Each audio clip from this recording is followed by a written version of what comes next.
Oke, halo teman-teman semua. Jumpa lagi dengan Awan Chai di sini. Duta Pajak Abal-Abal, pelatih konsultan pajak pertama dan satu-satunya di Indonesia. Sekarang kita live TikTok ya teman-teman ya. Seperti biasa setiap hari Selasa kita live TikTok ya, Selasa malam jam 8 malam. Dan seperti biasa teman-teman ya, gue perlu disclaimer dahulu kepada teman-teman semua bahwa semua yang gue sampaikan di video ini ya adalah pendapat pribadi gue 100% teman-teman ya. Ini bukanlah kajian akademis, tidak dapat dibuktikan kebenarannya, dan belum tentu juga sesuai dengan peraturan pajak yang berlaku ya guys. Jadi mohon koreksinya ya kalau ada yang salah ya guys. Nah, walaupun gue seorang konsultan pajak yang resmi ya, yang belum dipecat ya kayaknya ya, tetapi isi video ini bukanlah pesan atau saran profesional buat teman-teman semua ya. Nah, Anda semua teman-teman tidak bisa dan tidak boleh menjadikan video ini sebagai satu-satunya pedoman bagi Anda untuk melaksanakan kewajiban perpajakan lu gitu guys ya. Nah, karena kan masing-masing orang itu punya kasus pajak berbeda-beda gitu loh guys. Oke. Mohon teman-teman konsultasikan dengan konsultan pajak Anda masing-masing atau ke penyuluh di KPP, boleh ya, datang ke penyuluh di KPP apabila lu mau tanya yang lebih spesifik lagi tentang perpajakan Anda, guys. Oke? Seperti biasa, Awan akan tersedia gratis teman-teman ya, bagi teman-teman semua dari hari Senin live Instagram jam 8 dan hari Selasa live TikTok jam 8 malam. Nah, luar biasa buat teman-teman semua ya. Kita mau promo dulu guys. Jadi sekarang kan bulan Maret nih, kita mau promo untuk bulan April. Kita ada acara baru atau program baru PSTP ya. Nggak baru sih, tapi teman-teman mungkin belum tahu ya. Bagi teman-teman yang masih takut dengan petugas pajak, apakah lu merasa takut diintimidasi atau takut dicari-cari kesalahannya? Atau lu takut diancam dan lain-lain teman-teman ya, atau sudah mengalami? Nah, kalau lu masih ada ketakutan itu guys ya, maka program ini mungkin cocok buat teman-teman semua ya. Program siapatakutpajak.com nanti akan bantuin teman-teman supaya bisa menghadapi petugas pajak. Siap menghadapi SP2DK, pemeriksaan pajak, bahkan hingga melawan oknum pejabat gitu ya. Nah, teman-teman bisa daftar di www.siapatakutpajak.com. Sana guys ya, ada promo khusus nih bulan ini. Nah, teman-teman nanti akan tergabung dalam komunitas eksklusif PSTP ya di grup Telegram. Kita bisa diskusi panjang lebar ya tentang masalah perpajakan Anda tanpa ada batas waktu. Dan kita ketemu langsung nanti via online ya di live coachingnya setiap hari Jumat malam jam 8 malam ya, khusus member PSTP saja. Nah, nanti di batch yang terbaru ini ya, kita ada bisa promo diskusi langsung dengan saya secara private dengan harga super diskon. Oke? Oke guys, manfaatkan masa promo ini hanya di bulan ini saja ya. Silakan daftar di website www.siapatakutpajak.com ya. siapatakutpajak.com, luar biasa. Oke. Kita lagi ada souvenir nih. Ada merchandise ya. Jadi teman-teman kalau mau merchandise silakan ambil ke produk di sini ya. Tinggal dipilih di sini, ada merchandise. Kita ada stiker nih, lucu nih stiker. Kemudian ada kaos juga. Ada aja nih orang kantor nih. Oke. Kita ada kaos. Teman-teman kalau mau silakan dipesan. Kalau kita jualan kaos sekarang demi sesuap nasi. Bercanda guys ya. Sebelum kita mulai teman-teman, kita akan sampaikan dulu nih beberapa informasi ya. Yang pertama adalah mengenai menurunnya tingkat kemenangan DJP di pengadilan pajak. Itu hanya 41% loh guys ya. Jadi DJP itu dengan segala kekuasaannya, dengan segala arogansinya, ternyata ketika di-challenge ke pengadilan, kalah. Lebih banyak kalah daripada menang gitu ya. DJP cuma menang tuh sekitar 41%, sedangkan dia kalah itu bisa sampai 59% ya, hampir 60% dia kalah ya. Ini ada statistiknya ya dari DDTC. Kita baca ini ya beritanya ya. Dirjen Pajak mencatat putusan banding dan gugatan di pengadilan pajak itu lebih banyak dimenangkan posisi wajib pajak ya. Dari total 14.000 putusan banding, gila banyak banget. Buset dah. 14.000 putusan banding dan gugatan terkait pajak ya sepanjang 2023, tingkat kemenangan WP itu di pengadilan pajak mencapai 58,86% guys. Hampir 59% ya. Sedangkan tingkat yang kemenangan DJP itu hanya 41%. Ini sangat memalukan ya menurut gue ya. Pada tahun 2020, 21, 22 terdapat peningkatan realisasi dengan angka masing-masing 43% sampai 44%. Akan tetapi 2023 itu mengalami penurunan realisasi menjadi 41% kata DJP ya. Gila, gila. Ini dari laporan kinerja ya. Nah, secara umum sebanyak 6.400 putusan banding dan gugatan ya di pengadilan pajak itu mengabulkan seluruh permohonan yang diajukan oleh wajib pajak. Selanjutnya 2.600 itu mengabulkan sebagian. Adapun sebanyak 3.000 putusan itu tercatat menolak seluruh permohonan yang diajukan oleh WP. Ya, kemudian 900 putusan oleh majelis hakim yang menyatakan permohonan wajib pajak itu tidak dapat diterima. Jadi menurut DJP, terdapat beberapa kendala yang menyebabkan tingkat kemenangan DJP dalam sengketa itu cenderung rendah, kata DJP ya. Pada level KPP, kata DJP ini ya, kualitas koreksi oleh KPP masih belum optimal, sehingga menyebabkan posisi DJP di pengadilan menjadi lemah. Ini betul ya teman-teman ya, ini betul ya. Jadi kualitas mengkoreksi oleh pemeriksa pajak itu rendah. Itulah yang menyebabkan ketika koreksi itu di-challenge ke pengadilan, kalah DJP. Gitu ya, ini sering terjadi ya, sudah pengalaman kita lah ya. Nah, pengolahan SPT juga belum dilaksanakan secara optimal oleh KPP. Hal ini berdampak pada sengketa-sengketa formal. Betul ya, jadi banyak sekali oknum-oknum di KPP itu mereka,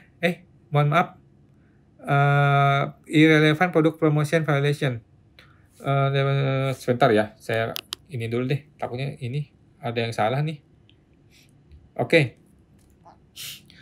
Jadi banyak oknum-oknum di KPP itu meremehkan legal formal. Mereka pemeriksaan, melewati jangka waktu pemeriksaan lah, ada prosedur-prosedur dilanggar lah. Dia merasa kalau melanggar prosedur itu tidak salah gitu ya, padahal salah gitu loh. Nah, itu yang menyebabkan mereka kalah di legal formal.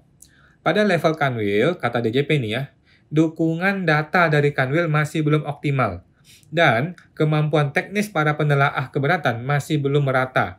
Ini betul juga ya. Tak hanya itu, surat uraian banding dan surat tanggapan dari Kanwil masih kurang argumentatif. Itu betul ya teman-teman ya. Masa surat tanggapan dari Kanwil gue itu isinya curhat-mencurhat gitu loh. Masa isinya curhat-curhatan mulu? Harusnya kan dia kasih uraian yang benar dong, uraian dasar hukumnya dong gitu kan. Nah, pada sisi lain, DJP berpandangan majelis hakim di pengadilan pajak cenderung mengedepankan kebenaran material dan mengabaikan peraturan formil. Mohon maaf nih, gue nggak setuju nih seperti ini ya. Salah nih si DJP ini. Guna memperbaiki kinerja dalam menghadapi banding dan gugatan, DJP berencana untuk menyempurnakan regulasi yang tidak harmonis dan multitafsir. Dari dulu bos, dari dulu harusnya ya lu perbaiki ya. Kenapa sekarang baru tahu gitu ya? DJP juga akan mengadakan BIMTEK terkait koreksi kasus-kasus lemah dan sengketa pembuktian. Betul, betul ya. Selanjutnya, DJP juga akan membuat standarisasi upaya hukum di tingkat banding dan gugatan guna mempercepat penyelesaian sengketa. Kemampuan beracara para petugas sidang juga akan ditingkatkan. Ini menurut gua salah banget ya. Jadi, seharusnya tuh dia benerin di hulu, bukan di hilir. Dia mesti ngebenerin DJP itu dari tingkat KPP dan Kanwil, gitu loh. Bukan ngebenerin di pengadilan, gitu loh. Sebuah kasus pajak seharusnya tidak perlu naik ke pengadilan kalau memang sudah benar di DJP, sudah benar di KPP, gitu loh. Sebuah kasus pajak kalau sudah jelas argumennya secara hukum di KPP, orang tuh nggak akan mau naik ke pengadilan karena sudah tahu salah, gitu kan. Tetapi gara-gara di tingkat KPP ini orangnya error, pelaksananya error, itulah yang menyebabkan orang naik ke pengadilan pajak, gitu loh. Itu masalahnya. Oke, jadi seharusnya DJP itu berorientasi pada KPP-nya yang dibenerin, bukan lebih jago di pengadilan, bukan. Dia mestinya membenarkan diri sendiri di KPP. Kalau KPP sudah benar, niscaya orang tidak naik ke pengadilan, kan begitu? Nah, tapi logikanya dibalik. Logikanya adalah kami hajar aja pokoknya semuanya. Suka-suka gue menghajar orang, nanti kami cari pengacara yang lebih hebat di pengadilan. Itu kan logika sesat ya menurut gue ya. Logika bodoh sekali menurut gue. Tetapi ya itu mungkin di negeri Wakanda gitu ya. Oke. Oke teman-teman, kalau ada pertanyaan silakan disampaikan di kolom komentar ya. Mudah-mudahan saya bisa menjawab ya.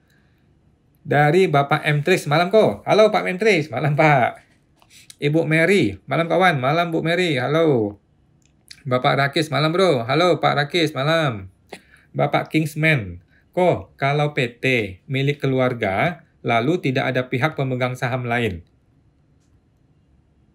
Kalau tarik dana, apakah kena pajak dividen lagi? Jawabannya kena Pak, kalau ini PT ya, kalau bentuknya adalah perseroan terbatas, maka itu kalau tarik dana sebagai pengurang laba ditahan ya, itu namanya dividen. Dividen itu kena PPh dividen final 10% Pak ya, 10%, kecuali Bapak investasikan. Oke.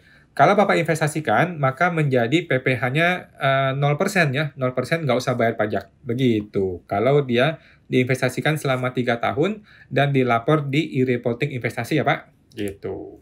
Semoga tahun tuh Pak Kingsman. Bapak M-Trix. Ibu Eri Valeri, malam kok, malam Bu Eri. Oke, Bapak TR15 kok. Kalau ada selisih Rp1 antara invoice dan faktur pajak dan customer membayar full, kelebihan Rp1 itu bisakah dianggap sebagai pendapatan lainnya? Jawaban saya bisa-bisa saja Pak, boleh-boleh saja. Tumpuk aja lah Pak, paling setahun cuma berapa ribu perak kan nggak ada apa-apa. Nggak masalah Pak. Semangat bantu Pak TR15. Bapak M-Trix, dikreditkan LB, nggak dikreditkan tidak boleh. Bupat PPh-nya dibebankan. Ini mengenai apa nih Pak M-Trix? Mengenai apa tuh Pak ya? Mohon maaf. Kemudian dikorvis supaya seolah-olah kepake padahal PPh terhutangnya sama dengan yang tidak dikreditkan. Begitu ya kok. Ini mengenai apa nih Pak M-Tris? Mohon maaf Pak M-Tris, mengenai apa nih? Tadi kayaknya nggak ada kata pembukanya. Coba diulang lagi Pak, mohon maaf. Kayaknya ada satu kalimat pembuka yang belum dapat deh. Ini mengenai apa tadi? Dikreditkan LB. Nggak dikreditkan tidak boleh. Bupat PPh-nya dibebankan. Kemudian dikorvis supaya seolah-olah kepake padahal PPh terhutangnya sama dengan yang tidak dikreditkan. Begitu ya kok. Bagaimana nih Pak? Mohon maaf nih. Ini mengenai apa nih? PPh 25 kah? PPh 23 kah? Atau PPN nih Pak? Mohon maaf nih Pak. Boleh tolong lebih rinci lagi Pak. Mohon maaf ya Pak. Ibu Eri Valeri, anak kasih uang 2M ke orang tua. Apa objek pajak? Jawabannya tidak Bu ya. Itu namanya hibah, tidak kena pajak. Si anak dan orang tua perlu bikin surat hibah atau akte hibah ke notaris. Tapi tidak wajib ke notaris sih, tinggal bikin surat hibah bahwa pada tanggal sekian saya memberikan uang kepada orang tua. Lebih bagus lagi ada bukti transfer ya, jadi jelas gitu. Kemudian si anak itu harus sudah punya uang itu di SPT dia sebelumnya ya. Jadi di anak itu seharusnya sudah punya uang itu di SPT dia tahun sebelumnya, barulah dia bisa memberikan kepada ayah di tahun atau ibu di tahun berikutnya gitu. Uang tersebut dari penghasilan 2023 yang belum dilapor di SPT 2023. Oke, kalau gitu nggak apa-apa. Kalau gitu tidak perlu bergantung pada SPT 2022, tetapi langsung uang dari penghasilan 2023 langsung dipakai buat kasih orang tua. Boleh Bu, nggak ada masalah. Oke, semangat teman-teman Bu Eri. Ibu Elisa Jap, malam kok, malam Bu Elisa. Bagaimana cara memindahkan harta di SPT almarhum Bapak, tetapi nama ibu yang tidak ber-NPWP? Menurut saya Bu ya, si ibu, si istri mesti membuat NPWP. Kemudian semua hartanya si suami, si almarhum, pindahkan ke NPWP istrinya. Dilaporlah di SPT-nya si istri seperti biasa, gitu. Jadi si istri laporkan bikin NPWP, kemudian lapor SPT seperti biasa dengan melaporkan seluruh harta dari suaminya, dari almarhum, gitu. Semangat teman tuh Bu Elisa. Kemudian si suami boleh cabut NPWP-nya kalau dia mau ya. Nah, semangat teman tuh Bu Elisa. Bapak Sayur Kari 3345. Malam kok, malam Pak Sayur. Orang tua sudah tidak bekerja lagi, tidak punya NPWP, namun punya asuransi jiwa dan emas. Oke, terus pertanyaannya, mohon maaf Pak, apa pertanyaannya Pak Sayur? Oke. Kalau emas sih kan nggak ketahuan Pak ya. Kalau emas kan tidak ketahuan oleh pajak, jadi biarin saja. Kalau asuransi jiwa juga tidak perlu dilapor karena kan itu hangus gitu ya. Yang perlu dilapor adalah uang yang ada di rekening bank. Nah, kalau dia punya rekening bank cukup besar, cukup tinggi nilainya, sebaiknya dilapor gitu ya. Sebaiknya kalau memang dia punya uang yang cukup besar di rekening bank. Gitu sih Pak. Dibikin NPWP maksudnya ya. Nah, tetapi kalau uangnya nggak banyak, ya sudahlah, nggak usah lah, sudah tua kan, sudah tua juga. Semangat teman tuh Pak Sayur Kari. Bapak Rakis, Sebagai pekerja bebas, broker, selama ini PPh udah pakai norma. Sekarang sebagai UMKM perorangan, gimana lapor SPT-nya? Oke, berarti kan tadinya dia pekerja bebas, dia berpindah menjadi UMKM gitu Pak ya. Gampang Pak, nggak ada bedanya. Cuman dia hilangkan pekerjaan bebasnya, kemudian dia lapor, dia punya omset, dia tinggal isi di lampiran 3 ya. Di lampiran 3, di bagian PPh final, nanti dia pilih tuh PP 55 kan. Kemudian dia centang tuh PP 55, dia klik bagian kanan atas di bagian PP 55-nya. Nanti dia isi tuh, Januari berapa, Februari berapa, Maret berapa. Dia isi semua omset-omsetnya, Pak. Gitu ya. Kemudian dia bayar pajaknya tuh 0,5% setelah melewati 500 juta omset. Udah, gitu doang. Oke. Semoga teman tuh Pak Rakis. Ibu Elisa Jab. Kalau langsung diubah ke SPT anak, apa tidak jadi objek pemerasan oknum pajak? Saya rasa enggak, Pak, Bu. Tadi mengenai apa? Orang tua, orang tua almarhum ya. Mau ke istri boleh, mau ke anak boleh. Kan itu kan satu keluarga tetap dianggap satu ya. Jadi nggak ada masalah, Bu. Dia mau kasih ke istrinya boleh, lapor di SPT istri. Mau lapor di anak boleh, berarti kan dia mewariskan kepada anak kan gitu kan. Ya boleh-boleh aja, nggak ada masalah sih, Bu. Nggak akan ada pemerasan sih harusnya ya, kalau AR-nya benar ya. Semangat teman tuh Bu Elisa. Ibu Eri Valeri, dividen supaya bebas pajak harus diinvestasikan 3 tahun di instrumen negara saja ya kok. Ada banyak Bu investasinya ya, ada banyak sekali investasi. Pertama itu dari tabungan. Tabungan boleh, deposito boleh, saham boleh, saham di PT terbuka boleh, saham di PT tertutup juga boleh. Kemudian tanah dan bangunan boleh, beli SBN boleh, obligasi boleh, reksadana boleh. Semua instrumen investasi itu hampir semuanya boleh, Bu. Ya. Dan tidak harus punya negara, boleh juga investasi di bank swasta juga boleh gitu ya. Di sebuah PT saham di PT terbuka boleh, saham di PT tertutup juga boleh. Jadi bebas, Bu, bebas saja ya. Yang penting masih dalam kategori investasi. Yang tidak boleh, yang kita mesti paham ya, yang tidak boleh adalah beli motor, beli mobil, kemudian pakai untuk biaya hidup. Itu nggak boleh. Beli motor, mobil, biaya hidup itu nggak boleh. Yang lain tuh hampir semua boleh. Lebih aman, Bu ya, lebih aman, belilah SBN. Surat berharga negara ya. Belilah SBN, taruh di situ 3 atau 6 tahun ke depan. Itu lebih aman. Oke? Semangat teman tuh Bu Valeri. Bapak M. Trix. Untuk Ibu Valeri tadi. Terpotong. Bapak M. Trix buat Valeri. Bapak M. Trix. Untuk Ibu Elisa. Langsung ke anak saja, Bu. Ya, boleh kok. Mau ke anak boleh. Mau ke istri boleh. Mau dibagi-bagi juga boleh. Yang penting masih istri dan anak-anaknya si almarhum. Oke. Thank you, Pak M. Trix. Thank you. Ibu Valeri. Eri Valeri. Sekarang perpanjang sertifikat elektronik harus datang langsung ke KPP karena mau beralih ke Cortex ya kok. Kayaknya bukan gara-gara Cortex, Bu. Memang dari dulu itu harus datang ke KPP.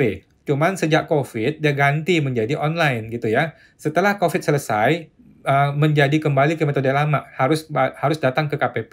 Gitu, Bu. Memang dari dulu masih begitu seharusnya. Datang ke KPP. Semangat teman tuh Bu Eri. Ibu Elisa, Bapak M. Trix, tapi rumah tabungan deposito semua atas nama ibu yang tidak ber-NPWP. Apa bisa langsung si ibu nggak perlu buat NPWP? Menurut saya boleh, Bu. Kalau memang itu barang diniatkan untuk kasih ke anak, ya udah langsung lapor ke anak. Gitu. Tetapi kalau si ibu masih merasa, enggak saya mau pegang dulu uangnya, ya sudah. Si ibu bikin NPWP, kemudian laporkan itu sebagai warisan dari suaminya. Gitu, Bu. Oke. Semoga teman-teman Bu Elisa. Bapak Rakis, saya mama talangi dari rekening pribadi, beli kain dan lain-lain. Lalu uang diganti balik oleh CV-nya anak. Gimana SPT pajak? Mama saya talangi dari rekening pribadi, beli kain, lalu uang diganti oleh CV. Gimana SPT pajak? Oke, maksud Bapak tuh SPT pajaknya CV atau si mama? Kalau si mama nggak ada masalah. Uangnya keluar, kemudian masuk lagi kan? Jadi nggak ada masalah ya. Uang keluar, masuk lagi, nggak ada masalah kan?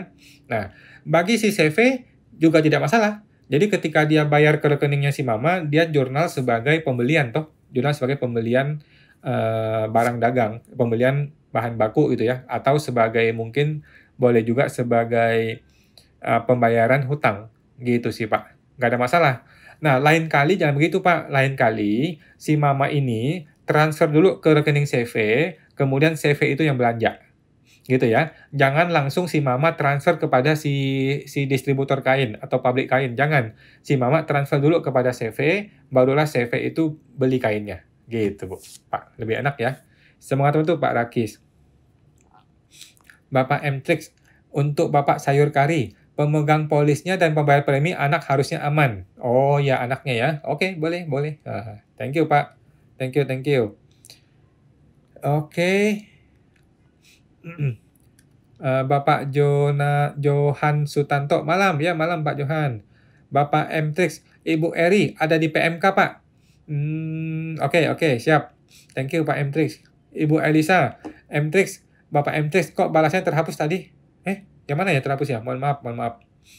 Bapak M-Trix, PPH 22 yang di grup kok. PPH 22 yang di grup ya? Di grup, saya belum baca lagi. Di grup PKPP ya? PKPP ya? PKPP itu apa nih Pak? Di grup yang mana nih? Setor sendiri berarti kode billingnya apa ya? Yang mana nih Pak ya? Mohon maaf ya Pak. PPH 22 yang mana ya tadi? Tadi mengenai PPH 22 LB kalau nggak salah ya. Kalau PPH 22 LB, nanti dia tinggal buang aja kan. Tadi kan informasi dari Pak M-Trix adalah dikreditkan maka dia jadi LB. Kalau nggak dikreditkan tidak boleh. Jawabannya boleh kok Pak. Boleh kok dia tidak mengkreditkan ya. Jadi PPH 22, 23, 25 boleh saja untuk tidak dikreditkan. Dia tinggal buang saja. Dia bebankan menjadi PPH, biaya PPH, kemudian koleksi fiskal. Udah, itu aja. Boleh kok seharusnya sih, nggak masalah sih. Oke. Semoga terbantu. Thank you Pak M-Trix. Tadi, sebentar ya, saya cek lagi. Oke. Lanjut Bapak Rakis. Mama saya juga udah terima order garment beli bahan. Udah jadi. Lalu terima bayar di transfer ke rekening CV, narik uang gimana? Dari CV nanti transfer ke mama aja. Transfer ke mama sesuai dengan yang sudah diorder oleh si mama. Gitu Pak. Oke? Nah, lain kali jangan gitu ya. Lain kali si mama transfer ke CV dulu, barulah CV belanjain barangnya. Jadi mama dengan CV ini hutang piutang, gitu ya. Hutang piutang nanti kalau sudah dapat uang dari penjualan, CV ini tinggal bayar ke mama. Gitu, hutang piutang aja. Oke. Semangat untuk Pak Rakis. Bapak TR15, kalau pembetulan SPT 21 tapi nihil, apakah kena denda? Tidak Pak, kalau dia nihil berarti nggak ada denda ya. Denda itu hanya muncul jika ada nilai pajak yang dibayar pada pembetulan. Nah, atas pembayaran inilah dianggap terlambat bayar, gitu kan? Sehingga kita kena denda. Itu doang sih. Semangat untuk Pak TR15. Bapak Aswad 87, bahas apa nih Bang? Bahas pajak Pak. Ayo Pak. Ibu Ivana, oke.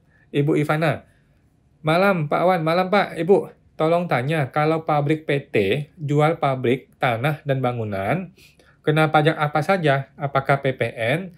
Nah, PPN itu tergantung dari si PT ini PKP atau bukan, Bu. Kalau PT ini PKP, maka dia jual apapun kena PPN. Kalau PT ini bukan PKP, maka dia jual apapun tidak perlu ada PPN. Gitu ya. Nah, mengenai PPH. PPH itu akan kena kalau ada keuntungan. Jadi nanti dia tinggal perhitungkan tuh. Yang dia jual tanah ini harga belinya berapa, harga jualnya berapa, maka keuntungannya kena pajak. Itu kalau jual yang bukan tanah bangunan ya, sorry, mohon maaf. Kalau dia jual bukan tanah bangunan baru begitu. Tetapi kalau dia jual tanah dan bangunan, itu ketika jual sudah kena PPH penjual 2,5%, sudah beres. PPH final ya, kalau jual tanah dan bangunan. Tetapi kalau dia jual yang selain tanah dan bangunan, barulah kena PPH badan atas keuntungan dari penjualan aset. Gitu, Bu. Oke. Semangat tahun tuh, Bu Ivana Rayawan. Lanjut. Bapak Rakis, apakah boleh lanjut pakai uang saya, tapi bayaran barang jadi dari PT harus ke rekening CV? Gimana pajak OP saya? Bayaran barang jadi dari PT, harus ke rekening CV. Betul begitu Pak. Jadi langsung ke CV aja. Jadi jual dan beli pakai CV saja. Sedangkan pribadinya Bapak itu hanya hutang piutang. Kalau memang mau hutang piutang gitu ya. Atau Bapak boleh setor uang sebagai modal juga boleh. Sebagai modal di CV. Gitu ya. Jadi nggak ada masalah seharusnya sih Pak. Cuman jangan langsung orang pribadi bayarin ke distributor untuk pembeliannya CV, jangan. Kedepannya jangan ya, udah yang sudah terlalu ya nggak apa-apa, yang sudah terlewat. Gitu, kedepannya jangan gitu lagi. Oke, saya mengatakan tuh Pak Rakis. Ibu Ivana tadi sudah ya. Ibu Elisa Jab. Masalahnya, ibunya udah jompo. Apa bisa buat MPP baru kok? Jawabannya bisa, Bu. Orang pajak tidak akan pernah menolak orang bikin MPP. Tetapi orang pajak sering menolak orang hapus MPP. Gitu, Bu ya. Orang pajak akan lebih senang kalau ada MPP baru. Kan gitu. Saya mau teman tuh, Bu Elisa. Bapak M-Trix untuk Ibu Ivana. Kalau PKP, PPN, dan PPH final 2,5%. Betul, Pak. Mantap. Thank you, Pak M-Trix. Betul.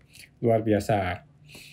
Ibu Elisa Jab. Maksudnya, apa ada batas umur buat MPP baru? Kurasa orang pajak pun nggak terima karena udah uzur.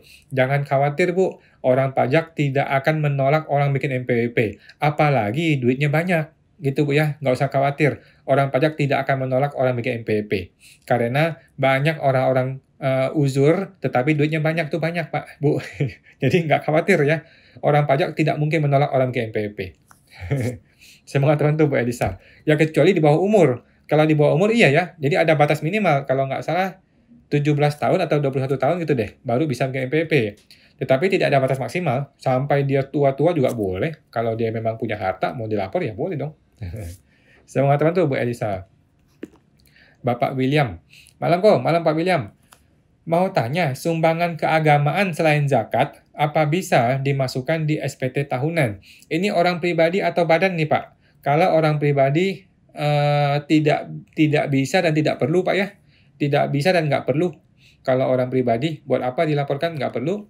Sedangkan kalau perusahaan, itu hanya bisa sumbangan kepada badan keagamaan yang sudah ditunjuk oleh pemerintah ya. Kalau di luar itu nggak bisa. Maksudnya nggak bisa dibiayakan. Kalau dia baik memberikan sumbangan kepada badan keagamaan yang ditunjuk pemerintah, itu boleh dibiayakan. Gitu. Tetapi kalau yang bukan bidang pemerintah, yang bukan ditunjuk, nggak bisa. Itu dia boleh biayakan secara komersil, tetapi tidak boleh biayakan secara pajak. Gitu Pak William. Kalau orang pribadi mah nggak usah. Orang pribadi mah nggak perlu lah.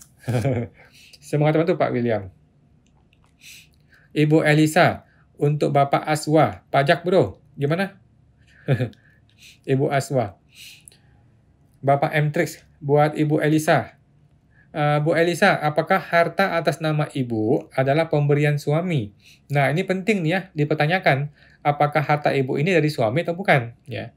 Jika iya dan sudah dibayar pajaknya, maka aman. Setuju Bu ya? Setuju Pak ya? Kalau sudah dibayar pajaknya, maka sudah aman. Gitu. Thank you Pak M-Trix.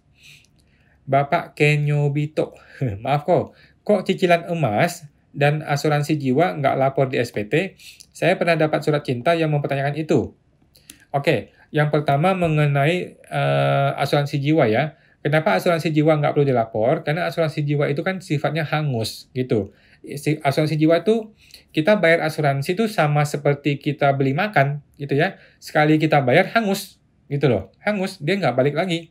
Nah, nanti ketika ada kecelakaan atau meninggal atau sakit, itu kan uang masuk sudah bukan penghasilan yang kena pajak, itu sudah menjadi penghasilan yang tidak kena pajak. Jadi nggak ada masalah kalau kita nggak lapor, ya, untuk asuransi jiwa.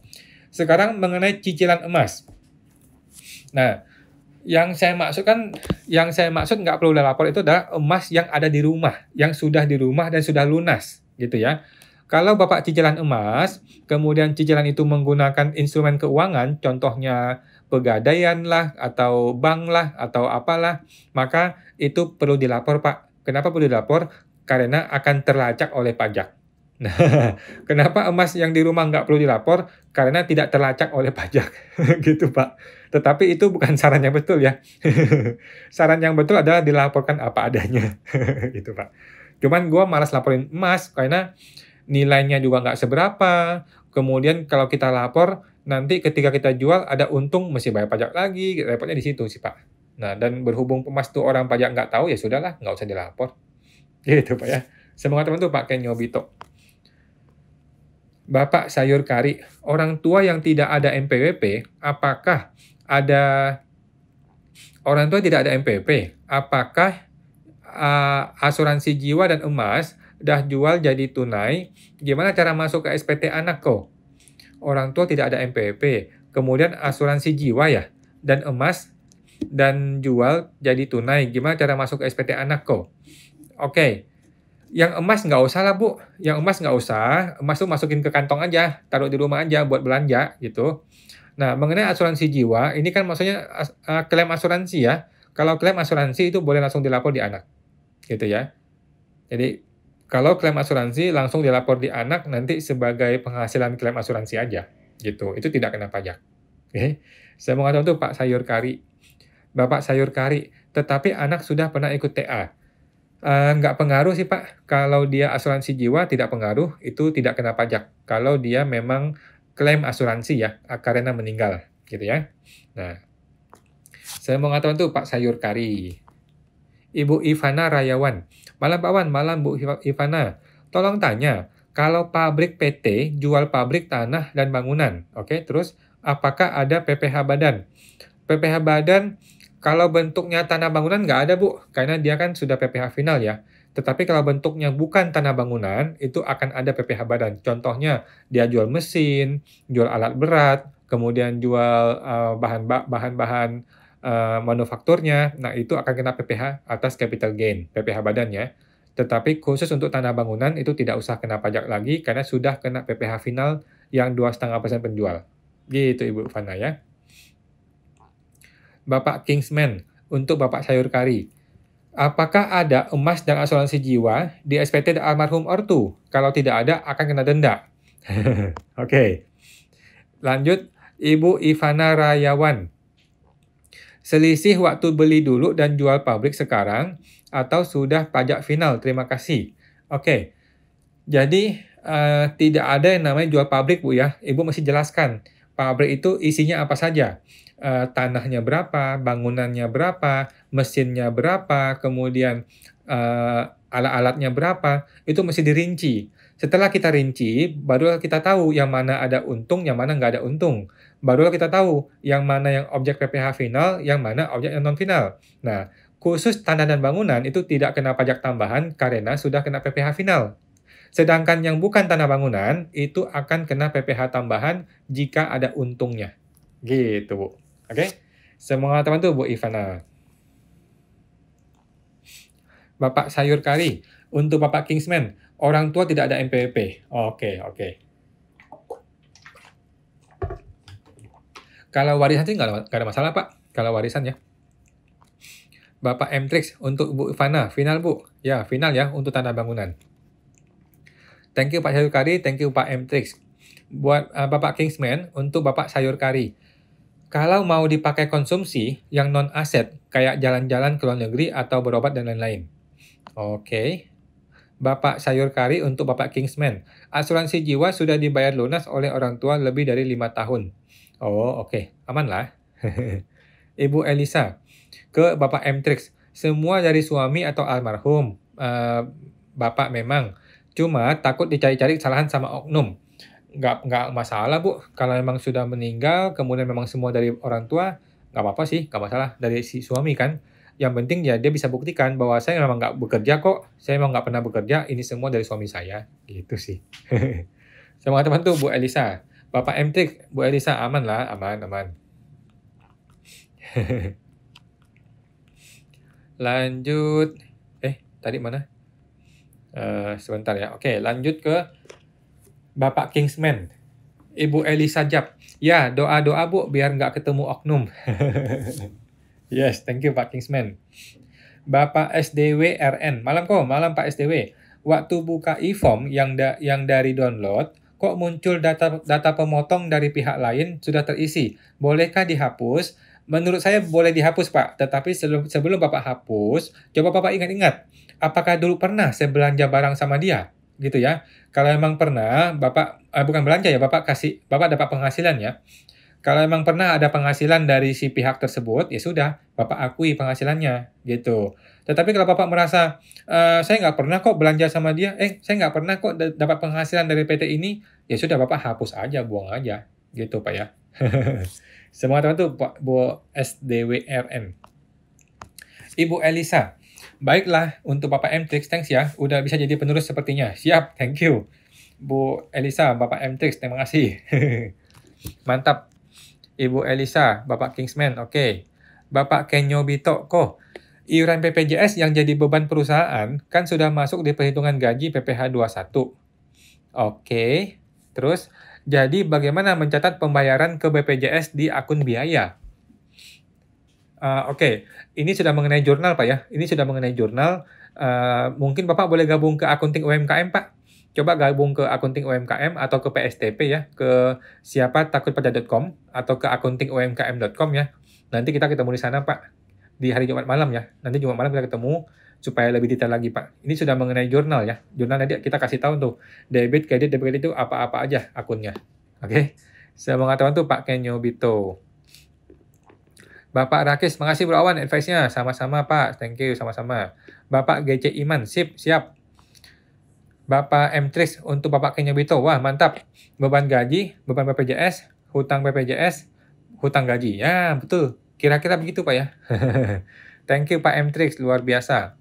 Bapak Sayur Kari, untuk Bapak Kingsman, jika suatu saat klaim asuransi jiwa orang tua, apakah akan didenda oleh pajak? Jawabannya tidak ya, karena yang namanya klaim asuransi itu tidak kena pajak, bukan objek pajak. Oke, semoga teman tuh Bapak Sayur Kari. Ibu Eri Valeri, kok kalau PT ada pinjam ke owner harus lapor di SPTOP piutang afiliasi kode 022. Jawabannya betul Bu, jawabannya betul ya, 022 piutang afiliasi, kemudian di PT itu lapor hutang afiliasi. Oke, ingat ya, hutang pemegang saham itu perlu dikenai bunga, dengan bunga bank ya, sekitar 12%. 12% per tahun bunga atas pinjaman hutang itu ya, dan kemudian potonglah PPh 23, 15% atas bunga hutang tersebut. Oke, semoga teman tuh Bu Eri Valeri. Bapak M-Trix, untuk Bapak Sayur Kari, takutnya progresif sih, tapi kalau sudah 5 tahun plus setahu saya nggak bisa diperiksa. Betul ya, kalau 5 tahun ke belakang sudah nggak bisa diperiksa. Sudah kadaluarsa pemeriksaan. Semangat teman-teman, thank you Pak M-Trix. Ibu Elisa, makasih kok, sehat selalu. Makasih Bu, sama-sama, sehat selalu. Bapak M-Trix, untuk Ibu Fareli, jangan lupa ya, Bupat 15% atas bunga. Betul Pak ya, thank you Pak M-Trix ya, ini betul. Jadi hutang pemegang saham akan perlu dikenai bunga dan potong PPh 23 atas bunganya.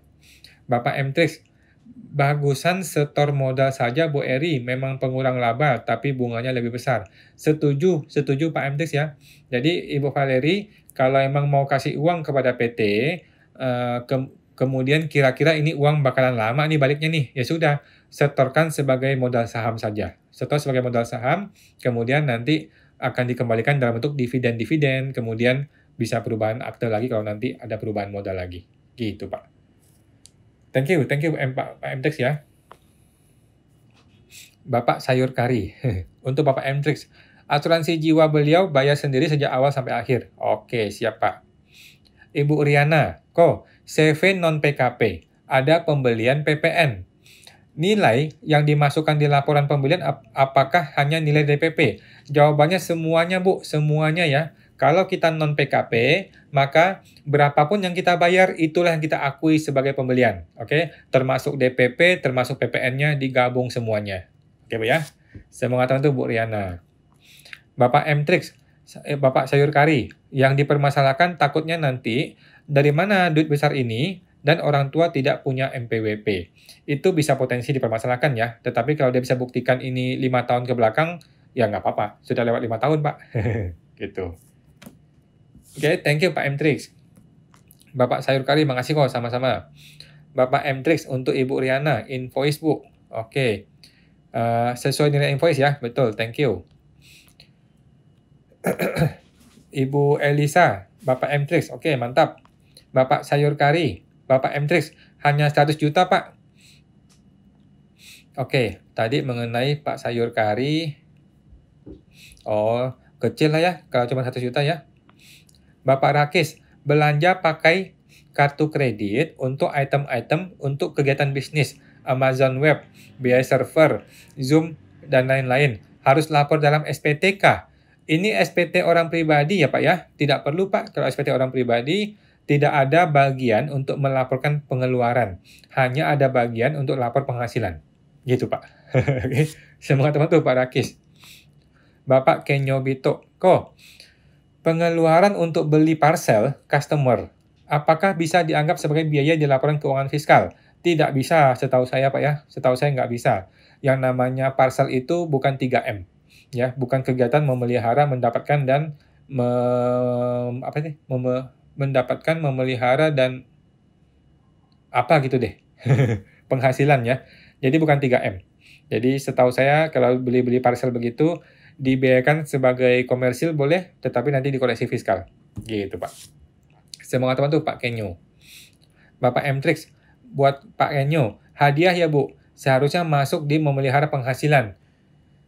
Susah Pak, kalau sudah masuk ke memelihara ya, susah. Lebih baik parcel itu potong PPh 21. Tetapi kan nggak mungkin dong, gitu ya. Jadi lebih baik dikoreksi fiskal. Thank you, Pak Mtrix. Bapak Rakis, uang orang tua ke anak dan sebaliknya, bolehkah rutin? Jawaban saya boleh-boleh saja. Karena ini belanja untuk bantu bisnisnya si anak. Utang piutang sajakah? Terserah Pak, mau hutang piutang boleh, mau hibah-hibahan juga boleh. Nggak ada masalah. Gitu ya. Yang penting dilapor. Kalau hibah ya sudah lapor sebagai hibah. Kalau hutang piutang ya masing-masing lapor, ada hutang ada piutang gitu Pak.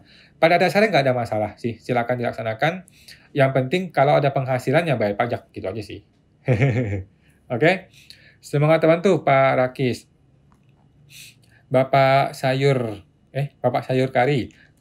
Apakah PSTP mengajari cara lapor SPT pribadi? Kayaknya tidak ada Pak, tidak ada secara langsung, tetapi cara lapor SPT pribadi itu sudah ada di YouTube. Saya juga sudah bikin di YouTube saya, itu sudah gratis Pak. Kalau buat cara-cara lapor itu gratis. Kalau PSTP kita lebih ngajarin cara ngelawan oknum. Gitu Pak. Tetapi kalau Bapak mau bertanya silakan. Nanti ketika di grupnya ataupun di live coaching, kalau mau tanya mengenai SPT tahunan pribadi, silakan ditanyakan gitu Pak. Kalau Bapak mau langsung praktek di situ juga langsung bisa, boleh-boleh saja. Gitu Pak. Cuman kalau mau tanya cara lapor SPT mah itu sudah ada di YouTube semua, sudah gratis Pak di YouTube, tinggal cari. Di saya pun sudah bikin YouTube-nya. Oke, semangat teman tuh Pak ya Sayur Kari. Bapak Sayur Kari, Bapak Mtrix, andai ketika klaim yang menerima, tapi sayanya udah ikut TA. Oh, nggak masalah Pak, yang namanya klaim asuransi itu aman kok. Oke, thank you Pak Sayur Kari. Ibu Riana, thank you kok, sama-sama. Bapak Sayur Kari, terima kasih Pak Kingsman dan Pak Mtrix, mantap. Ibu Mary, mau tanya, gimana caranya kalau LB pada tabel PPh UMKM, tapi mau dihilangkan saja? Ini mengenai apa nih Bu? Mengenai PPh UMKM-nya. PPh UMKM 0,5%. Oke, itu nggak boleh LB Bu ya. PPh UMKM tidak boleh LB. Jadi solusinya, Ibu naikin omsetnya mengikuti nilai PPh-nya. Gitu Bu ya. Ibu naikin omsetnya mengikuti nilai PPh-nya. Jadi tidak boleh LB. Nggak mungkin LB, nggak boleh LB itu. Harus cocok antara omset dengan PPh. Gitu Bu. Oke, semangat teman tuh Bu Mary. Ibu Mtrix, Bapak Mtrix, kepada Bapak Sayur Kari. Ahli waris ke anak penghasilan yang lebih kecil, jadi kalau dipermasalahkan suatu saat persentasenya kecil. Oh, nggak masalah lah Pak, kalau yang namanya warisan mah nggak ada masalah. Yang namanya warisan itu mau sudah atau belum dilapor oleh orang tua nggak ada masalah. Oke, semangat teman tuh Pak Mtrix, thank you Pak Sayur Kari. Bapak Mtrix, dan terpercaya. Kalau memang takut dipermasalahkan, kalau tidak mah santai. Iya. Gak apa-apa sih Pak, santai aja. Bapak Mtrix, buat Ibu Mary, 0,5 gimana LB? Iya nih, kok bisa LB? Mungkin dia kelebihan bayar ya. Kalau dia kelebihan bayar, maka omsetnya dinaikin. Omset yang diakui itu dinaikin saja. Gitu Bu, biar nggak ada masalah. Oke. Nah, belum ada pertanyaan lagi teman-teman, silakan diketik aja kalau ada pertanyaan ya. Sebelum ada bertanya, saya akan menyampaikan beberapa informasi lagi yang saya dapatkan dari berita di DTC. Oke, ada info dari Pak Rakis.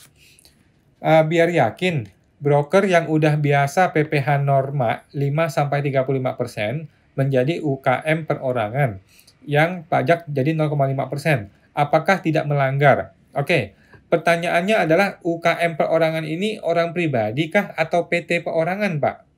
Kalau PT perorangan memang boleh pakai 0,5%. Kalau orang pribadi, setahu saya tidak bisa. Kalau dia broker ya. Orang pribadi broker itu rasa-rasanya nggak bisa pakai 0,5%. Tetap harus PPh norma. Tetapi kalau dia bentuknya PT atau PTP, nah kalau PTP itu atau PT boleh pakai 0,5% dengan kategori mungkin contohnya jasa manajemen gitu contohnya. Oke? Nah, semua teman itu Pak Rakis. Ini Pak Rakis bilang pribadi ya. Kalau pribadi nggak bisa. Pribadi itu kalau dia kategorinya broker atau jasa atau industrinya jasa gitu ya, itu nggak bisa pakai 0,5%. Dia harus pakai PPh norma. Gitu Pak. Semua tahu tuh Pak Rakis. Kemudian Pak Rakis bilang ini broker independen karena OSS cuma 2 pilihan. Oke, iya Pak, kalau dia broker atau jasa biasanya nggak bisa pakai 0,5%. Dia pakai PPh norma ya. Oke. Ibu Mary, karena awal belum dikurangi 500 juta. Oke, kalau gitu nggak masalah. Ibu Mary nanti di bulan Januari langsung tambahkan omset 500 juta. Selesai. Gitu Bu ya. Di bulan Januarinya kan seharusnya nggak usah bayar. Tetapi kan Ibu bayar nih. Nah, maka omset Januari langsung ditambah 500 juta. Udah beres. Langsung hilang tuh LB-nya. Gitu Bu ya. Semangat tahun tuh Bu Mary. Ibu Eli Sajab kepada Bu Mary, tambahin omset 500 juta, kalau nggak pindah buku. Betul, cuma ada 2 pilihan. Tambahin omset 500 juta, langsung beres, atau pindah buku. Cuma pindah buku kan repot ya, pemindah bukuan tuh repot, mesti ngisi formulir lagi, belum tentu diterima juga, udahlah. Nggak usah lah, buang ke laut aja lah. Gitu. Thank you Bu Elisa. Bapak M-Trix, kok bahas jurnalisme berkualitas? Waduh, ini tempo-tempoan nih. Tempo kan bilang jurnalisme berkualitas. Ya kita juga nggak ngerti Pak, jurnalisme berkualitas ya. Bagaimana itu jurnalisme berkualitas? Sekarang ini kan di zaman-zaman kayak sekarang nggak jelas mana jurnalisme berkualitas, mana jurnalisme yang nggak berkualitas ya. Nggak jelas juga. Gitu. Gitu. Thank you Pak Emtris. Bapak Rakis, makasih banyak. Makasih Pak, sama-sama. Oke. Ibu Mary, masalahnya omsetnya udah mendekati 4,8 M. Oke, kalau gitu maka yang Januari harus di PBK. Oke, Januari 2023 harus di cancel dengan cara di PBK. PBK lah mungkin ke mungkin bulan April atau bulan Mei 2024. Oke, Januari 2023 di PBK ke mungkin bulan April 2024. Kemudian yang Februari apakah dia salah bayar juga? Kalau Februari salah bayar, maka dia mesti PBK juga ya. Dia boleh PBK menjadi 2 NTPN ya. Sebagian tetap di Februari 2023, sebagian dia lempar mungkin di bulan Mei atau Juni 2024. Gitu, Bu. Ya, hati-hati ya, jangan sampai kelewatan 4,8 M gara-gara nambah 500 juta ya di Januari. Gitu. Thank you Bu Mary, semoga terbantu. Bapak M-Trix, Ibu Mary, wah mantap. Bapak M-Trix, oh, maksud Bu Mary bayar lebih karena tidak dikurangi. Oh iya, dia tidak kurangi 500 juta kan, sehingga terpaksa dia harus PBK sekarang. Gitu. Thank you Pak M-Trix. Bapak Johan Sutanto, kalau jual mobil pribadi, apakah harus lapor pajak? Jadi gini Pak, jual mobil kan berarti jual harta. Kalau jual harta, maka di SPT-nya harus diupdate hartanya, yaitu dihilangkan mobilnya. Oke? Jadi di SPT tahunan kita kan ada laporan harta tuh. Di bagian harta kan tadinya ada mobil. Sekarang mobil sudah dijual. Bapak harus hilangkan hartanya, mobilnya. Kemudian Bapak tambahkan uang rekening, ya kan? Kan uang itu kan Bapak jual mobil masuk ke rekening kan? Maka rekeningnya itu bertambah. Atau Bapak mungkin ada beli mobil baru. Kalau beli mobil baru berarti masuk tambahan mobil baru. Gitu Pak. Jadi sebatas perlu dilapor, perubahan hartanya harus dilapor. Oke, mengenai pajaknya perlu bayar apa enggak? Kalau jualnya rugi nggak usah bayar pajak, gitu. Pajak itu hanya kena atas keuntungannya saja. Oke, semangat teman tuh Pak Johan. Bapak M-Trix, iya betul, PPK. Yes, PPK. Siap, thank you Pak M-Trix. Ibu Eri Valeriko, SPT Unifikasi PPH 234 ayat 2, jika tidak ada pemotongan, apakah harus lapor nihil? Nggak perlu Bu, nggak perlu ya. 23 dan 4 ayat 2 itu hanya perlu lapor jika ada bukti potong. Sama, 21 juga sama ya. PPH 21 pun sama. Hanya perlu lapor jika ada bukti potong saja. Nah, bukti potong itu perlu untuk semua orang yang digaji. Gitu. Jadi pada dasarnya sama aja prinsipnya. Oke. Semangat bantu Bu Eri. Ibu Mary, makasih kawan, sama-sama. Bapak M-Trix, orang pribadi cenderung tidak bayar kok. Kalau badan iya, karena disusutkan. Yes, betul, setuju. Thank you Pak M-Trix ya. Jadi kalau jual mobil, kalau badan kemungkinan ada pajaknya. Karena dia jualnya untung. Berhubung itu mobil di perusahaan sudah bernilainya lebih rendah. Gitu. Kalau orang pribadi kan nggak ada. Kalau orang pribadi langsung dia jual ya pasti rugi. Karena dia tidak ada penyusutan. Kalau orang pribadi. Gitu Pak. Thank you Pak M-Trix. Bapak user 2126. Malam kok, malam Pak user. Kalau selisih keuntungan jual emas, itu akan dikenakan pajak berapa? Jawabannya adalah PPh progresif orang pribadi. Yang 5%, 15, 25, 30, 35%. Itu Pak ya. Nah, tetapi nggak usah khawatir. Jual emas tuh berapa sih untungnya? Nggak gede kok, nggak gede juga kok. Nggak seberapa banyak kok sebenarnya pajaknya. Dan lagi pula ada pengurangan PTKP kan? Gitu. Thank you, semoga bantu Pak user. Ibu Eri Valeri, kamsia kok, sama-sama, kamsia Bu. Ibu Elisa, untuk Bapak user, pajak progresif, yes, pajak progresif ya, orang pribadi. Bapak M-Trix, untuk Pak user, untuk dinner sama keluarga saja Pak, ya boleh lah, jual emas buat dinner boleh lah. Kalau kecil maksudnya ya. Oke, thank you Pak M-Trix. Bapak Rakis, suami pakai uang istri, lalu kembaliin. Apa nih? SI beda SPT. Apakah, suami istri beda SPT. Apakah harus lapor dalam SPT sebagai hutang piutang kah? Nggak usah lah Pak, nggak usah lah. Suami istri mah nggak perlu hutang piutang. Ya langsung aja kasih sebagai penghasilan yang tidak termasuk objek pajak lainnya ya.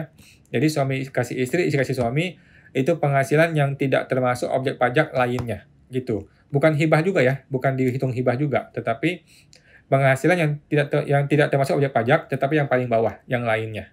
Gitu, Pak. Oke. Thank you, Pak Rakis. Semoga terbantu.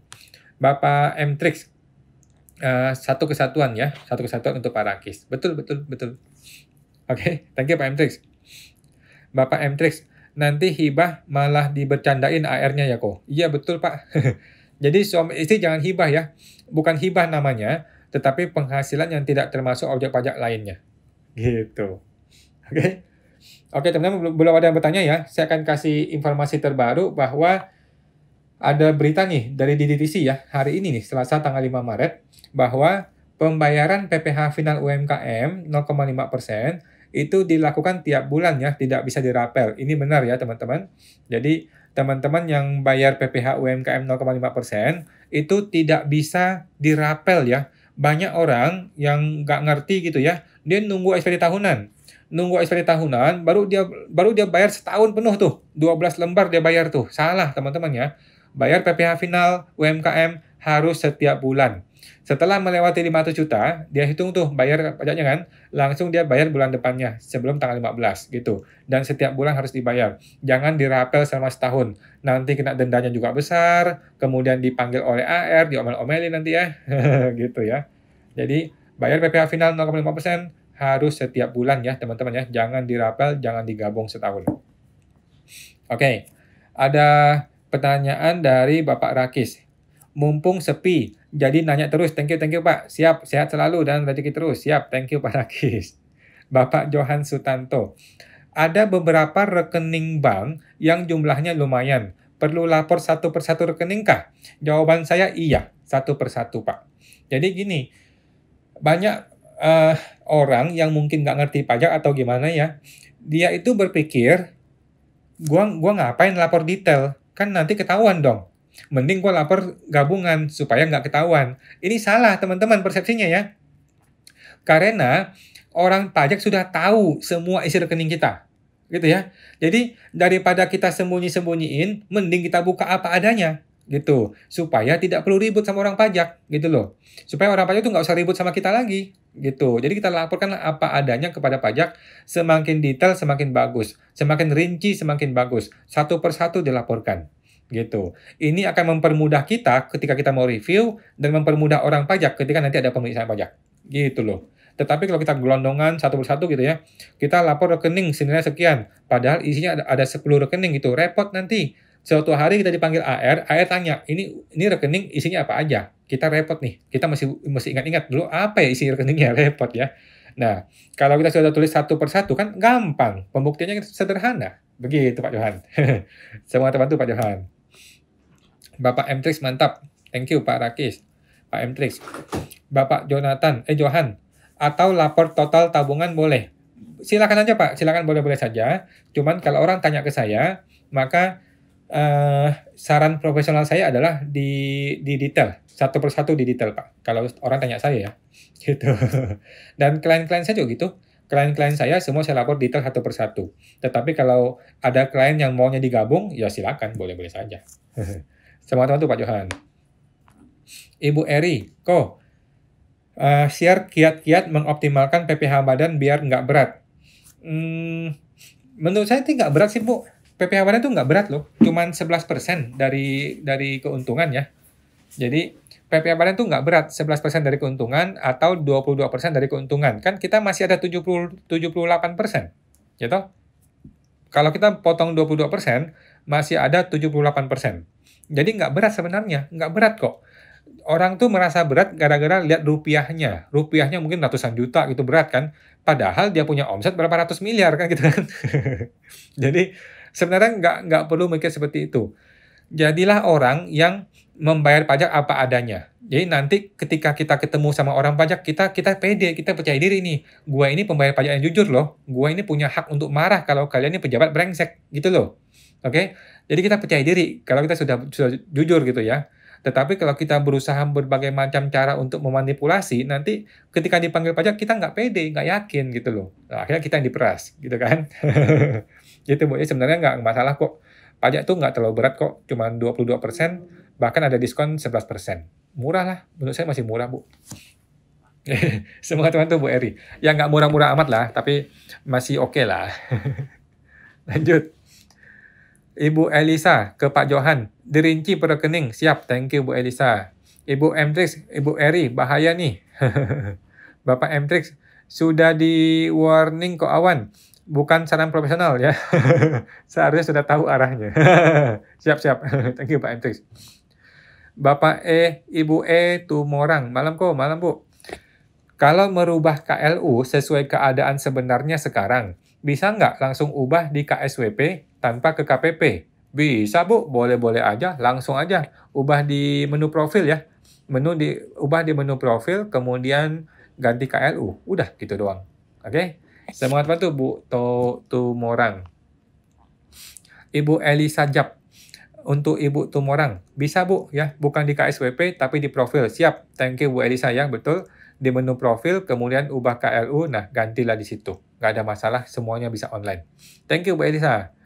Bapak Rakis, live TikTok saya mau nonton ulang nyari di YouTube nggak ketemu. Kayaknya nggak ada tanggal live kapan jadi sulit ketemu. Oh besok Pak, besok siang langsung terbit di YouTube-nya Pajak Smart. Jadi kalau kita live IG-nya live TikTok hari Selasa, pasti Rabu terbit di YouTube. Gitu ya, YouTube-nya Pajak Smart. Kalau kita live IG Senin, pasti Selasa sudah terbit. Gitu Pak, besoknya Pak. Thank you Pak Rakis. Ibu Kristi Aime, UMKM sudah ber-NPWP sebelum 2018, berakhir tahun ini. Tahun depan, usaha UMKM oper ke anak belum ber-NPWP. Kemudian itu anak mau bikin NPWP gitu Bu ya? Boleh, silakan Bu, ya silakan. Jadi orang tua mau pensiun, kemudian usahanya dipindah ke anak. Anaknya baru bikin NPWP, ya silakan 7 tahun lagi, boleh-boleh aja, silakan Bu. Boleh Bu, ini tax planning yang bisa dilakukan kalau punya anak yang belum punya NPWP. Nah, jadi selamatlah bagi Anda-Anda yang punya anak belum punya NPWP ya, silakan dibuat NPWP-nya dan bisa pakai 7 tahun lagi UMKM. Thank you Bu Kristi, semoga terbantu. Bapak Sayur Kari, jika KLU sudah tertera langsung di e-form 96990, apakah perlu cetak NPPN Ko? Saya nggak tahu nih Pak, apa kode KLU ini. Intinya gini, siapa yang perlu cetak NPPN adalah para pekerja bebas, gitu ya. Para pekerja bebas atau yang pemainnya industrinya jasa, mereka inilah yang perlu cetak NPPN. Gitu Bu. Kalau dia mainnya jual barang, itu nggak usah cetak NPPN, gitu ya. Jadi bukan lihat KLU ya, tetapi lihatlah kondisi sebenarnya. Kalau kondisi sebenarnya dia jualan dagang barang, ya nggak usah gitu, nggak usah NPPN. Tetapi kalau dia mainnya jasa atau dia pekerja bebas, maka dia perlu cetak NPPN. Gitu Pak Sayur. Semoga tahu tuh Pak Sayur. Ibu Elisa, Bapak Rakis, ada di subscribe aja, lengkap semua. Yes Bu, thank you ya. Nanti Pak Rakis tinggal subscribe aja YouTube-nya Pajak Smart, lengkap kok di sana. Besok siang langsung update. Thank you Bu Elisa. Bapak Mtrix, baju tadi bagus ya kok. Yang mana nih Bu? Pak. Oh, yang itu ya, yang kita jualan ya. Bagus Pak, bagus. Yang kita jualan itu bagus di shopnya. Itu juga nanti akan ada. Sudah hilang barang kita ya. Sudah hilang produk kita. Gara-gara tadi ada pengumuman kita punya produk nggak sesuai dengan apa gitu deh. Nah, tinggal nanti ada di ini kok, ada di Instagram kita, ada di Instagram dan di Tokopedia. Tokopedia Pajak Smart 5. Gitu. Yang mana yang bagus cangkir? Cangkir juga bagus, cangkir kopi. Tumbler kopi. Bu Elisa, thank you Bu. Silakan nanti cek di Tokopedia ada, di Shopee ada. Kita lagi bikin seru-seruan nih, seru-seruan ya, supaya bisa jualan baju, jualan cangkir, supaya supaya demi sesuap nasi. Thank you. Bapak Mtrix, di shadow ban kah? Nggak tahu Pak, tadi ada pengumuman gitu ya, bahwa produk kita tuh ada masalah apa gitu deh, sehingga tiba-tiba hilang produknya. Oke, Bapak Rakis, kalau modal CV yang tidak aktif atau nihil, dan sudah di PPS-kan, jadi modal tersebut, SPT 23, harus cantumkan terus di lampiran 4 ya Pak ya. Menurut saya tetap dicantumkan Pak, menurut saya tetap dicantumkan. Walaupun dia sudah tidak aktif nihil, ya barang itu kan sudah di PPS kan ya, sudah di TA kan, ya sudah, lapor aja apa adanya terus-menerus, udah nggak usah pusing, biarin aja terus di situ. Biarkan jadi barang mati gitu, beres. Oke, semua teman itu Pak Rakis. Bapak Ibu Elisa, nanti kita pakai baju seragam, siap Bu? Thank you. Oke, thank you Bu Elisa. Oke teman-teman, ini sudah jam 9 lewat ya, sudah selesai semuanya. Bapak Mtrix, pakai kepetun gimana ya kok? Saya pakai Pak kepetun Pak, saya pakai kepetun kok. Saya pakai baju itu kepetun, saya pakai lagi ini kan, baju kemeja panjang, saya tambahin lagi dengan jas kan, dan dasi gitu. Tapi setelah selesai petun, saya buka semua. Saya pulang ke petun tuh pakai baju itu. Bapak Rakis, thank you banget, selamat malam Pak, thank you. Bapak Grenesia Amanda, perhitungan PPh 21 TER plus THR dong. Jawabannya sama Bu, seperti biasa, gabungkan antara PPh 21, antara gaji bulan itu ditambah THR, digabung, dihitung TER-nya. Udah gitu aja. Tidak ada perbedaannya antara bulan yang dengan THR dan bulan yang bukan THR. Itu sama saja, digabung semua, hitung TER-nya selesai. Thank you Pak, Ibu Amanda. Bapak Mtrix, Ibu Elisa. Bapak Sayur, kok kerja di toko yang bukan badan, PPh kan tidak potong oleh pemilik usaha. Lalu lapor SPT di bawah gimana? Di bawah PTKP. Nah, laporkanlah di lampiran 1 halaman 2 paling bawah yang namanya penghasilan dalam negeri lainnya. Udah, gitu aja Pak. Oke. Nah, Bapak Mtrix, thank you Bu. Pak, tadi Pak Sayur ya, Bapak Mtrix. Jujur kok, saya lihat kok awan live seperti bodybuilder tebel bener dah. Iya nih gara-gara dekat kan. Kalau jauh sih nggak masalah ya. Ini gara-gara dekat jadi kayak orang gede gitu ya. Thank you Pak Mtrix. Ibu Grenesia Amanda, besar banget bayar PPh 21 kalau digabung gaji plus THR. Sudah dihitung jadi lebih baik di Desember. Oke. Terus ada solusi apa Bu? Nggak ada solusi Bu, saat ini belum ada solusinya. Jadi ikuti saja perintah dari negara. Dia maunya gitu ya sudah ikutin aja. Gitu. Kalau ada karyawan yang marah-marah, suruh dia marah-marah sama Sri Mulyani. Jangan sama kita yang orang kantor ya.